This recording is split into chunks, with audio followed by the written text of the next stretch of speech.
Parang nang tayong dumating. Yan yung rice nila yan. Oh. Laging tatlo yan. Kasi kayunis yung dalawa dyan actually. Akala lang siguro nila ako yung malakas kumain dito. Pero actually kayunis palagi yung dalawang rice. Ay, well, talaga. Yes, kasi no rice ako actually. Sir, ano nga name nyo? Nakalimutan ko to yung name nyo. Sir Johnny po. Yun, si Sir Johnny. Yan, ako pag pumunta kayo sa Grace Island, yan nahanapin nyo. Yan. Single pa yan. Welcome po kayo. Single yan. Pag yan nagka-girlfriend, di na yan. Yan, pag nagka-girlfriend yan, lagi na rin mag-lilive yan. Lagi na nasa bayan. Lagi na sa bayan yan. Kailangan na ng signal. Sigurado, hiwalay.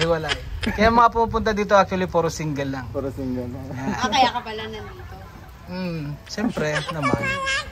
Sige po, enjoy. Sige, thank you. So yan, kainin mo nga yan. Kasi hindi ko alam kung paano kainin yan eh.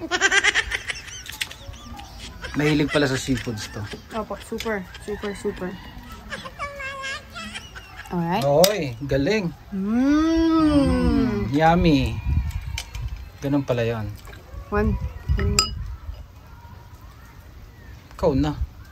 This is how to Wait. eat. Oh.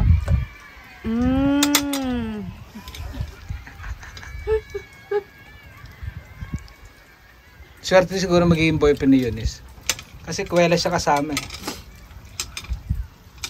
Swerte ba? Hindi. Bakit? Maya-maya galit ako. Yan, moody yan guys. So kailangan habaan yung pasensya nyo dyan. Kasi ano na ako eh, ubos na eh. Kunting-kunti na lang. Ang pera ko hindi maubos pero yung pasensya ko dito sa batang to malapit-lapit nang maubos eh. Huwag naman ako ibukin. Hi guys, sa mga gusto pong pumunta dito, ito po ay Grace Island na isa po sa barangay ng Ilin Island dito po sa barangay Ambulong na matatagpuan nyo po syempre dito sa San Jose Occidental, Mindoro. Yan nga pong Grace Island. Napakaganda dito guys at isama yung family nyo, mga friends nyo. Parang ano po kasi siya, parang Maldives no? So dito po, meron din po tayong ganyan dito sa Ilin Island. Ito nga pong Grace Island. Yan.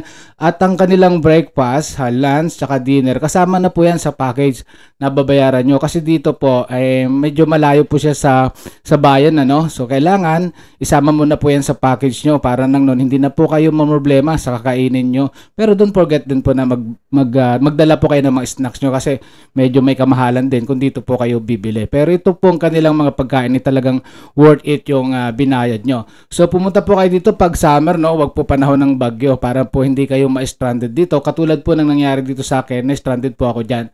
So shoutout po sa lahat po ng mga followers ko dito sa travel vlog. Don't forget po to follow para nang non-updated kayo sa lahat ng mga travel na pinupuntahan ko dito sa aking vlog. At kung gusto nyo pong mapanood ng buo itong vlog ko na to, nandyan po sa caption, nandyan po yung link. Yan, click nyo lang po yan. Thank you so much. Bye. Have a good day.